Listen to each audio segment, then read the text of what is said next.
to The View from a Pew.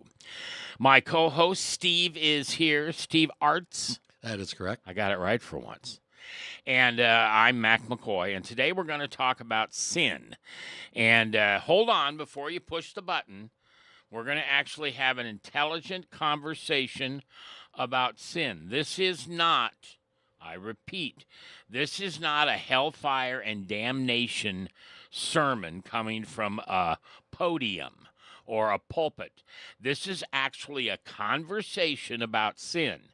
And Steve's and my hope is when we're done with this program today, you'll understand more of why God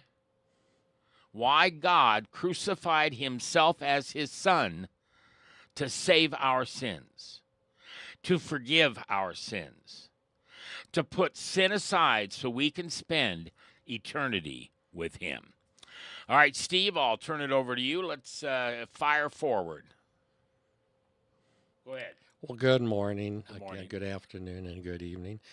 So, there's some questions that we need to talk about and answer them. And the first one that comes up is the obvious: is what is sin? Now, sometimes it's easier to say what something isn't to explain what it is. So let's talk about what people tend to say, then talk about if that makes any sense. So I hear things like sin is real, but people are basically good at heart. Now, we can do that, but when you do that, it simply is saying that we're culturally comfortable dismissing sin, because basically everybody good at heart means that, well, sin really doesn't sound like it should be a possibility. But if we ignore sin and the fact that that exists, we don't recognize their love affair with the disobedience to God.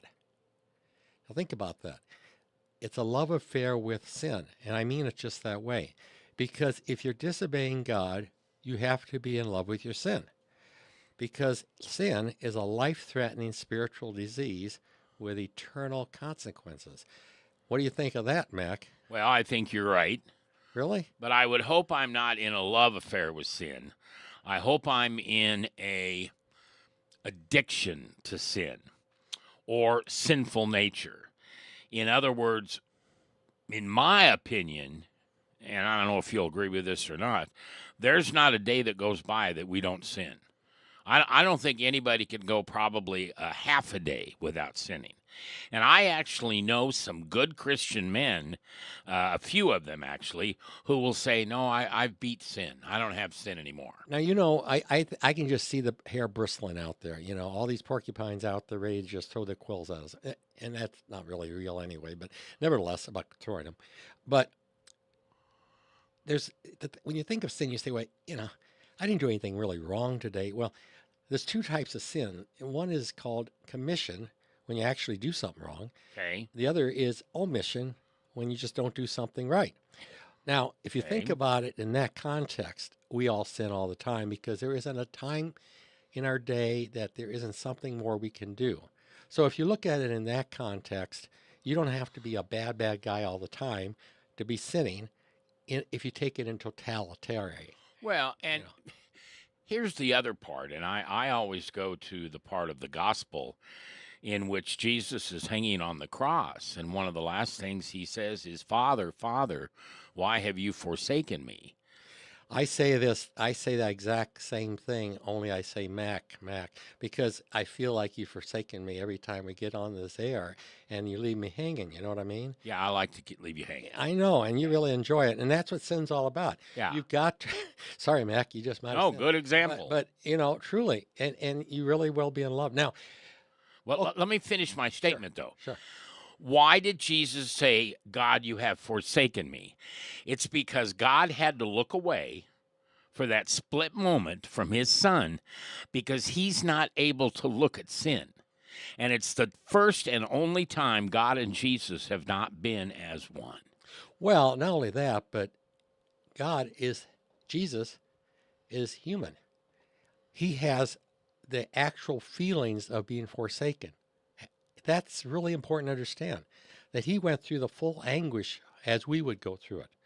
And that is key. So even though he's the most powerful whatever, He cannot, out of respect for his father, do anything but honor his wishes and suffer the full impact as a human being. And that is immense. That's immense. Yeah. Now, the question might be raised out from the audience. I wish you guys would just call in and say, hey, here's a question. But here the question is, okay, tell me, give me proof of sin. Give me proof that people really understand sin. Give me proof that they actually have a conscience. So I have an example. Okay. Recently, astronomer CEO Andy Bryan and his chief human resource officer, Kristen Cabot, who are both married to other people, were embraced in their arms. And at that point, this was at a... Is this that kiss camera thing? This is that Coldplay concert. Okay. So they're anonymous. Nobody knows they're there until the kiss cam flashed in on them. And that became a sin on display. How do we know that? It's very simple. Chris Martin, the lead singer for Coldplay, stated the obvious. They appear to be having an affair. Immediately, they ducked for cover. They tried to get out of the way. No, didn't want anybody to see them. Loving does not include distrust, selfishness, and guilt. They had all three. Sin on display. And so you say, well, how can something like be so disgusting? How can they do that? How can they go from one extreme to the other? Well, the answer is it's because they lied to themselves and to each other. That's what sin is. Sin is the instinct to hide your conscience. And sin is hiding everything, including an affair. It's the same old story of a tawdry affair. Now, what made it so extremely interesting is the fact that we had somebody that sure didn't need to do this. They have all the fame, fortune. They certainly didn't hide in a closet. They were out there full display, but boy, oh boy, they got caught. Well, and here's something interesting, and some people don't know this. The man, whatever his name is, and you don't need to say it again, the man was going through a divorce with his wife. Oh, I didn't know that at the time. Yes.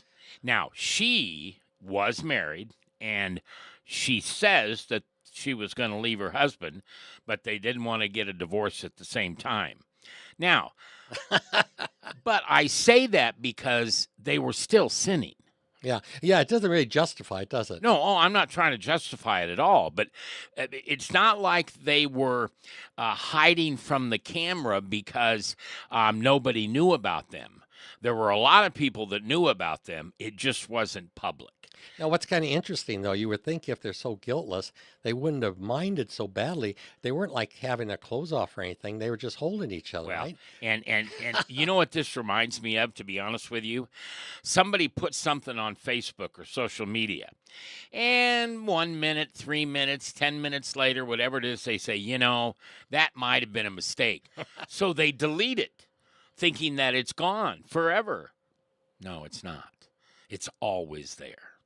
It's always there. And by them turning around and ducking is the same thing as deleting something off of social media.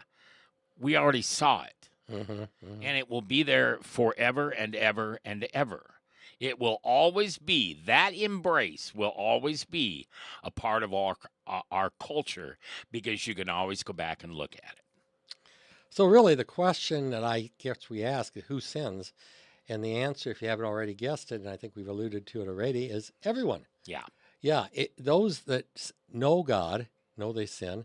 Those that deny their conscience or try to, whatever, they may not realize it, but we all sin. Now, then the question becomes, I'm trying to be logical about this on a moral moral level, trying to put some logic in this as a human being. So why do we sin? There's got to be reason for that. So you want me to give you the biblical reason? Well, give me any reason. Actually, would be a good place to start, but biblical would be fine. Okay, all right. Let me give you something that isn't biblical. We sin because there's something we want, and somebody said no. Can I tell you what that was? Sure. Pleasure. Okay, there you go. Now, craving for pleasure is God's rival. Now, you might say, well, pleasure, you think sexual. Yeah, that's part of it, no question. But it can be power. It can be anything. Yep. That's all pleasure. It can be food. It can be the ship. It can be whatever you want to do, And basically, when you're doing that, you're serving Satan And how do you know that you're serving Satan? How do you know? Because pleasurable sin never satisfies. As soon as, challenge everybody to think about this, as soon as you commit, any of us commit sin, immediately all we can think about is maybe sinning again to get that pleasure. It creates, it just a vicious circle. Now, by the way, this is Steve Artz and Mac McCoy, and this is The View from a Pew. And Steve is an excellent writer, and so he really creates the curriculum that we're teaching when he's on the air. I want to give you credit for that. Sin comes from sinful nature, Correct. and sinful nature equals not of God. Correct. And so when we say pleasure, I don't want people to think God doesn't want us to have pleasure, but God invented marriage. Right. He made wine at the marriage. He certainly wanted pleasure. So, and no question about it. We're talking about pleasure that is in the way that we turn from God. So, say for example that wine now, instead of celebrating the marriage, we're turning to drunkenness and we're turning to sloth and we're turning. That's using it for a wrong reason. It's using it in a negative way. It certainly has nothing to do with serving God. Now, to even further cement this, let's go to the Rolling Stones. Now, Okay. that's about secular. Mick Jagger, who is 72 years old. Yeah, it's amazing he's alive. But nevertheless, one of their famous songs is, you know, the lyrics, I can't always get what you want. Oh, I no. can get no satisfaction. Right, okay. But I try and I try. Man, that tells you what sin is. Yeah. It cannot satisfy. It's like drinking salt water in the middle of the ocean, and you're gonna say, "Wow, I'm worse," and you just create a bigger pit, a bigger addiction. It is truly, it serves the same purpose as an addiction. Well, and also the thing, as we talked about a moment ago, in a marriage, no, you may not be married in a church. No, you may only get a license to marry, and therefore a judge marries you. But somewhere along the line, if you're to call it a marriage and you get a marriage license, marriage is of God. That's why so many Christians don't think that the LGBTQ group should have marriage. It's really not that what you're doing is so horrible to us. It's that God said marriage is made between a man and a woman. Now, I don't want to get on that subject because everybody knows how I feel about sin. Sin is a lot of different things, and if you're a sinner, then you and I are the same. Whether you're gay and in a gay relationship, or you're an alcoholic, or you're lusting, or you're eating too much, or you had an abortion, or you got a divorce. That's all, and here we go, quote unquote, not of God. Therefore, if it's quote unquote not of God, the Bible calls it a sin. So then the next question I ask myself is, what's so dangerous about sin? I mean, if it's personal, let's say it's behind the closed doors, there's songs like that, behind closed doors, you know, and what happens in Vegas stays in Vegas. By the way, that may not be totally true. I'm sorry if I blew a cover on that. I mean, for you people that believe that, hey, Madison, or what's his name, that says having an affair, life is short. Well, yeah, life is short, and it'll seem a lot longer after that. Yeah. But the point is, what is the danger if we just what's personal? How can personal sin cause ramifications that's dangerous? Let me give you an answer that I believe is not the only answer, but it falls in this category. Every sin begins with a lie. Correct. You can't, I got to be careful here. I don't believe you can sin without a lie. Gee, that lady's pretty, and I know I'm married, or I know she's married, but God won't care. I can still go to church as an adulterer. Yes, you can. There are a lot of churches out there that will accept two people having an adulterous affair if they're in the congregation. There are many that won't, but some do. And I'm not going to make a judgment on one or the other. However, you can't get away from the fact that that sin began with a lie. Well, sin starts with same thing you're saying, deception. Yeah. Evil is deception. You lie to somebody else and you lie to yourself. Now, let's go into something real world again, okay? So now we're not going on the big cam shower or a camera, but The kiss cam? yeah, kiss cam. I mean, that's just a beautiful thought. They should have been kissing. It would have just made the right. Anyway, be that as it may. So on September 10th, Charlie Kirk was assassinated. Now, Oh, man. this is a radical ideology, okay? This has grown poisonous, you know? So this is what really is an unraveling of a nation. We know because the moral foundation is being corroded. It's just going. And we know that Paul mentioned that when we wrestle not against flesh and blood, but we wrestle against principalities and powers, Satan, and the only cure is renewal, okay? Our moral foundation is being eroded. So we got to have virtue in order for freedom to survive. Without truth, freedom is illusion. Without God, no nation can stand. Now, to me, a nation falling sounds to me a bit dangerous. Oh, Would you say? yeah. I'm not destructive, Yeah. which both terms fit evil. Sodom and Gomorrah. Yeah. And so, so you know, and think about this. Since this killing, I have read so many different articles of how many people have been fired. I think over 100 in Texas alone in education because on either in person or on their web pages and social media, they're saying how great it was, that event. And I'm telling you what, when you've got this type of thing, if you can't have your way and you think the only thing you can do then is destroy, I call that a moral dilemma, Yeah. you know? And It's very dark inside of our souls. yeah. And if you don't realize it, the number one idol, and we talked about this on earlier podcasts, but is ego worship. Mhm. We are so destined to want our way that we are willing to let anything happen or do anything to have our way. So if we don't like somebody because he represents something we don't like, killing him is okay because it's important to me. Now, let Steve Artz and Mac McCoy here with you. This is The View from a Pew, and we appreciate you watching and listening.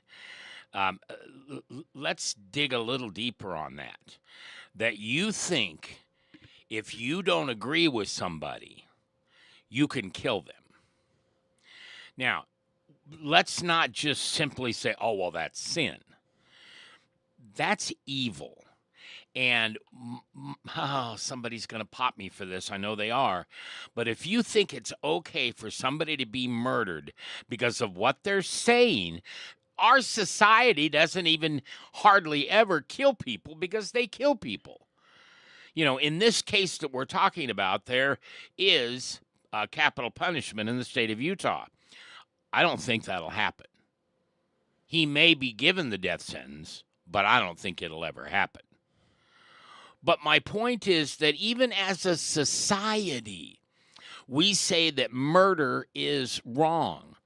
So if you aren't committing murder, but you're okay with someone else doing it, that makes you culpable.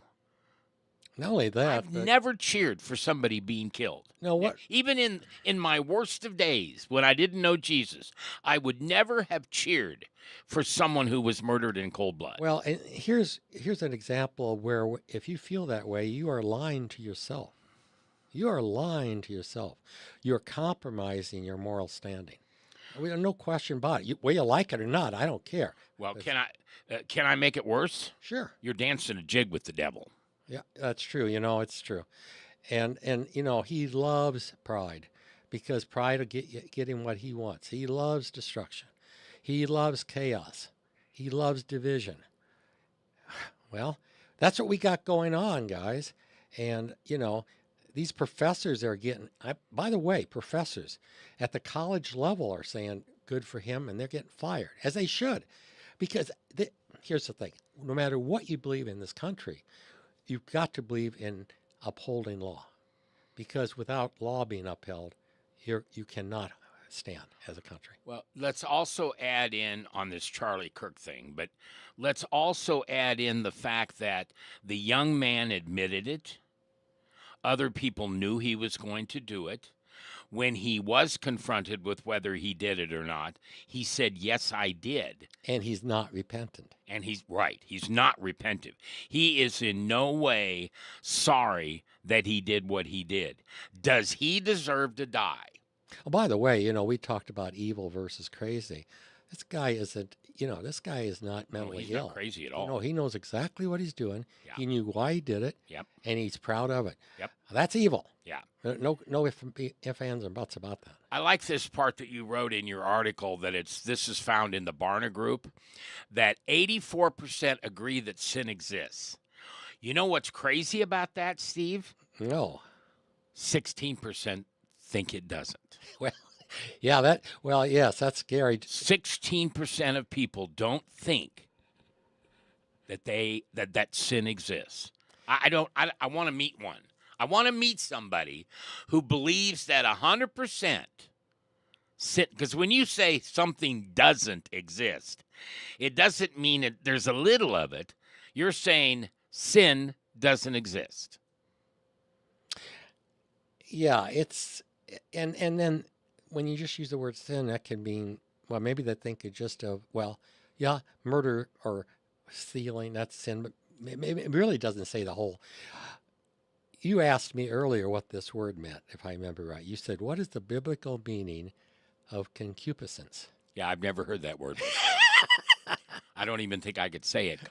So I guess I just lied. No, he did not. Mac did not ask me that question. I asked him that question. Yeah. Because Mac wants me to always bring up one word that challenges. Aha, that is true. You That do is that, true. don't you? That is true, and that keeps me dancing. Yeah, the other day it was hungry. I didn't understand what hungry meant. I know, because you're always so well fed and always go to restaurants, always invite. So why this is important is that concupiscence refers to an inherent human inclination or strong desire to sin, often associated with lust or cardinal appetites. It is considered a lingering consequence of the fall of man, result of original sin, more than the sin itself. Now, the reason this becomes interesting is the term emphasizes the internal fallen nature of humanity that predisposes us to sin. And this was originally explored by theologians like Augustine and Calvin. The reason I'm bringing all this up is that this word puts into motion the explanation, the foundation of sin. It does a real good job, one word, of telling where that comes from and what it is. And so here we are constantly, because of our fallen nature, being tempted to sin. Now that's important to understand. We're always tempted. I got a question for you. If someone commits a sin and they don't know it's a sin, is it still a sin? If someone commits a sin but they don't know it's a sin, is it still a sin?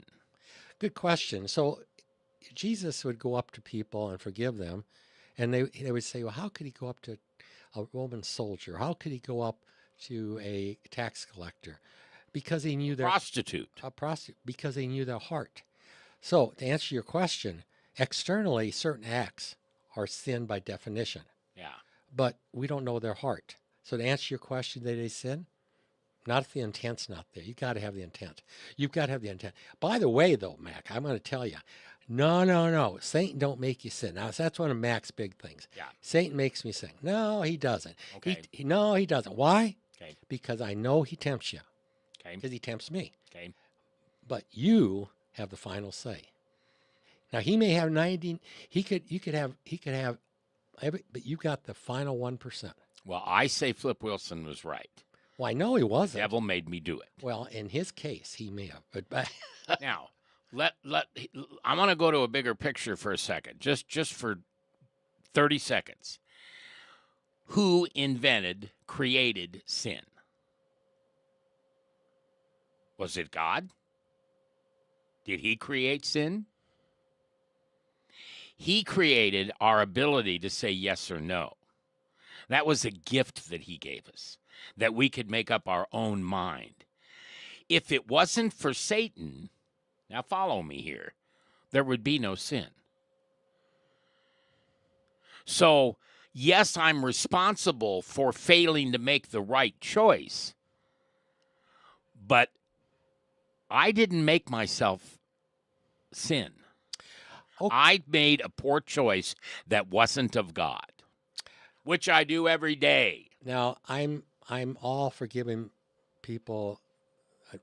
In this way, I could honestly say this: I'm all for giving the devil his due. But that sin was not committed by Satan; it was by our own free will of choice. So again, Satan is powerful, but he's not all-knowing. He's not all-powerful, and God gave us the power to choose. Now, he tempted us because we got to prove our worth. God's having us go through some hoops here. That's true. Okay, but so what you're saying is I can live a sinless life. I didn't say that. Well, yeah, you are, because I have to choose to do it, you're saying. We got a lot of choices. That was one choice. Yeah, but all right, this is I don't know if this is the conversation or another conversation, but and I love you, so you can think differently than me. I'll forgive you. But the fact of the matter is, the way I see it, my opinion, the fact of the matter is God did not create sin. Satan did. And we would not sin if it wasn't for Satan. Therefore, sinful nature lives within us because you can't go a day without a sin. I just don't, a question I really asked you might love me, but do you like me? To answer your question. When you bring me food, I really like you more. I know. That Casey's keeps getting filled up too. Oh, man. So I still think you're giving Satan way too much power. I mean, he's not an equal to God. It's not like evil over here, good's over here, and it's equal. He's just one little creation of his. And I mean, he's like a fly in the ointment. But he's not. You're giving him too much. You're giving Satan too much power, and you're not giving human beings enough power. In other words, we are much more culpable, as you said, than we would like to admit. Then why did Charlie Kirk get assassinated? Because we have, as a country, lost sight of who's boss and who we should be honoring. Correct. We are not honoring God. We're honoring ourselves. Correct. We're honoring, this is off a subject. It's a philosophical thing, but not theological. But the thing that makes the world go round, the thing that has the most impact, always are ideas. Always. Yeah. In no exception. And so what happens in the case of this poor fellow being killed is somebody gets caught up in some ideology, which is a philosophy, which is a idea. Yeah. And it takes over. And when that happens, we have turned our attention away from God towards something else. No question. All right. Now, I want to move this conversation on with the different denominations and stuff. But before so, I want to say something. And there is people out there saying that, well, Charlie said this and Charlie said this. He's a homophobic. He's a racist. He's a fascist. He's da-da-da-da-da. If you watch any one of Charlie's videos, I'm defending him here. Right. When you ask the question, well, are you okay with sex out of marriage? Charlie repeated the question because he was at a big arena, and sometimes that little microphone over there in front of the person couldn't be heard. Right. So what he didn't say is, the question is homosexuality bad, or is stealing bad, or, whatever it is. Charlie never, and I'll go to my grave with this, he never was a racist. No. Or a homophobic. He was simply repeating the question. And the thing that makes me sad is that some people aren't smart enough to realize that. Well, or they don't want to realize it. Yeah, think about it this way too. we're putting Christianity always in defense. It should be sometimes in offense. In other words, if you're non-Christian, shouldn't we should we kill you then? Is that then there's all kind of clamor. Oh no, you can't do that. No, what's the difference? In other Yeah. words, a human being is a human being. Right. Now, go a step further. I learned this morning. He's a Catholic. Okay. Now, interesting because if people like Mac right now, he's in awe. He's like, really?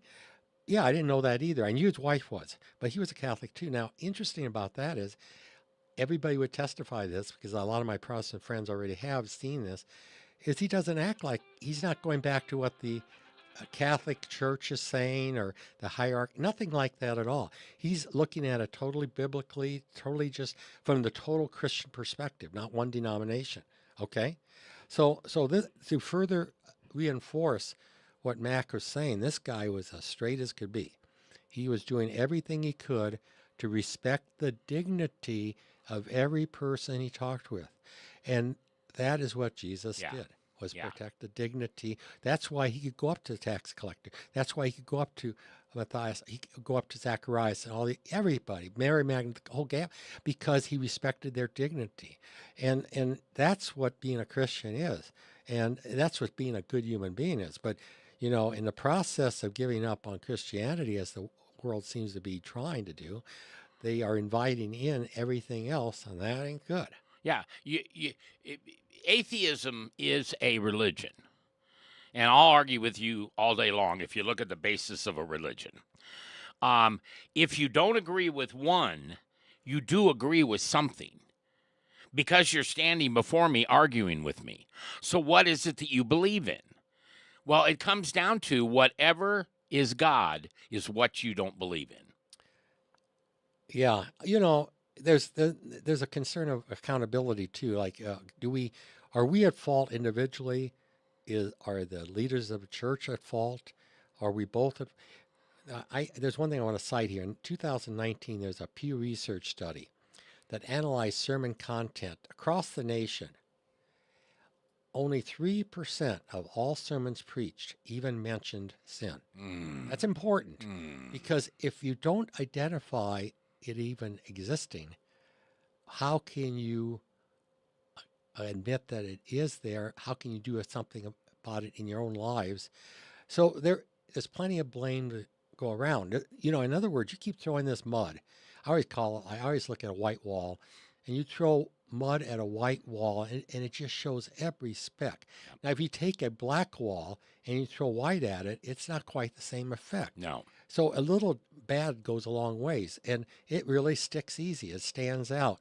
And we have really seen really a bad job of painting going on as far as painting our lives. We're painting ourselves in, and we are forgetting and ignoring that sin lives, or sin exists, I should say. And by doing that, we're allowing it to damage our society. Yeah, and you got to have enough respect for somebody. Like we do that program here on this platform called Point Counterpoint.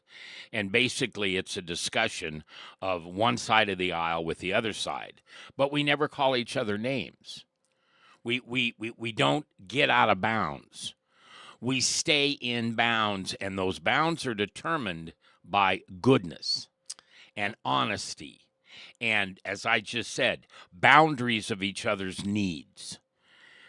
When you tell someone that their boundary of I follow Jesus and I try to be like him all I can, and you tell me that that's not good enough, and then you cheer for somebody who died, was killed because they believe that, what does that make you? Makes you immoral. I mean, it doesn't make you either side of the aisle. We're going to have the program on Friday, and we're not going to get into this crap of blaming one on one side of the aisle or not. That is childish. Well, I think George Barna, who you referred to earlier, he does a lot of polling and such and a lot of studies. But, we just talked about how pastors aren't preaching about sin. Let's talk about personal implications of sinful living. Basically, what he found in his studies is that we have become desensitized to persistent sins. So in other words, we want to persist So we try to obscure reality.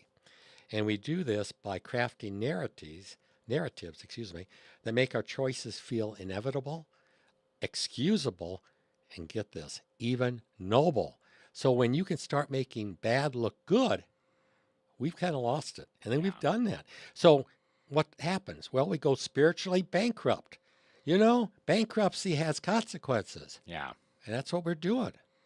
Well, and from a political standpoint, we are all imperfect. And I don't believe that anyone is so much better or so much worse than the person on the other side. I just don't believe that. Bad is bad, good is good, and neither one of us are all of them. It's almost like it's almost like we're in the Tower of Babel, that we seem to talk the same language, but we can't seem to communicate at any level beyond preconceived notions. It's like we really don't hear what the person is saying, misconstrue it to be offensive, and only can repeat what we've already heard without understanding what we said. Do you ever lose a thought? You ever see? You know how hard it is to think I was about. just going to say something. I Yeah, can't remember you what it was. You just lost a thought. It's hard to think of a thought if you lost it, right? Yeah, right. Well, if you don't have a thought to begin with, and everything coming in your head is thoughts from somebody else, pretty soon you don't have much to. You don't think. Yeah. You don't think. We got a bunch of bumbling Indians repeating things they've heard. They don't hear. They can't think. The critical thinking has been lost. Well, when we do our show next Tuesday, I want to pick up where we're left off today, because I want some people to think about what they heard on this and then email us, okay? And you can email me at Mac, M-A-C, at theviewfromapew.com. You can also email me at Mac@McCoy, which is MCKOY.net. So there's a lot of different ways. You can also reach out to me on your social media.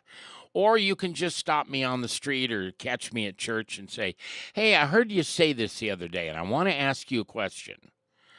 See, that's what Charlie did. Charlie said, you can ask me anything, and I'll do my best to answer it. But I'll also debate with you on why you think that way. And what we've done with this program today is to start a thought of thinking, a process of thinking, with the basis and the bottom line being sin.